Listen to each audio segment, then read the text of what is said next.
నీతిమంతులు అవ్వడం కష్టమా? కష్టమే. కష్టమైన దాన్ని సులువుగా చేశాడు ప్రభు.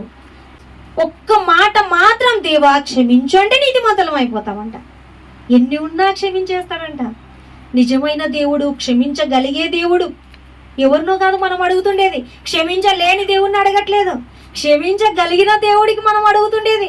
పాపాలని చేసిన వారిని శిక్షించాలన్నా ఆయనకే అధికారం ఉంది, క్షమించాలన్నా ఆయనకే అధికారం ఉంది. అటువంటి సత్య దేవుణ్ణి మనం కలిగి ఉండి కూడా మన పాపాల భారాన్ని ఉంచుకోవచ్చు, అట్లనే ఉంచుకోకూడదు కదా. ఇది ఎంత అజ్ఞానం అంటారు చెప్పండి. మన ఇంట్లోనే ఒక డాక్టర్ ఉన్నారనుకోండి, అన్ని లోపల అవయవాలన్నీ పాడైపోతూ ఏం ప్రాబ్లం ఉందో తెలిసి కూడా అన్ని అట్లే పెట్టుకుంటారు. ఎవరైనా అజ్ఞానులు అంటారా, జ్ఞానులు అంటారా? ఇంట్లోనే డాక్టర్ ఉంది, పలానా సమస్య ఉందని చెప్పి తొందరగా పోగొట్టుకోవాలా లేదా?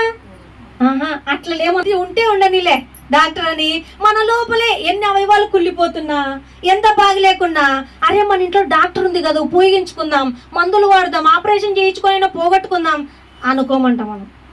అటువంటి విధానంలో ఉండమంట. డాక్టరే మా ఇంట్లో ఉందని చెప్పేసి అన్ని లోపల కుళ్ళిపోయేటట్టు చేసుకుంటే ఏ డాక్టర్ మాత్రం ఏం కాపాడుతుంది? అన్ని మీద వేసుకున్నాక మరణస్థితికి వచ్చినాక డాక్టర్ ఏమైనా కాపాడుతుందా? ముందు ముందే జాగ్రత్త పడాలి. చిన్న సమస్య ఉన్నప్పుడే జాగ్రత్త పడాలి, చిన్న తప్పు ఉన్నప్పుడే క్షమించమని అడగాలి. ఈ దినాన్ని మనం క్షమించకుండా రేపు అడిగినామనుకోండి, రేపటికి బ్రతికి ఉంటామో లేదో తెలుసా? ఎవరు ఎప్పుడు మరణిస్తున్నారో తెలియదు, ఎవరు ఎప్పుడు ఏమవుతామో తెలియదు. కాబట్టి ఏ దినానికి ఆ దినం. దీపం ఉండగానే ఇల్లు ఎట్లా చక్క పెట్టుకోవాలనో మనలో ఆత్మ ఉండగానే మన ఆత్మను చక్క పెట్టుకోవాలి, సెటరైట్ లో ఉంచుకోవాలి. ఏ విషయంలో దేవుని బాధ పెడుతుందో చూసుకోవాలి, ఆ విషయంలో చాలా ఖచ్చితంగా జీవించాలి. అలా ఉంటేనే మనము ఖచ్చితంగా పరలోకానికి వెళ్ళే వారంగా ఉంటాము.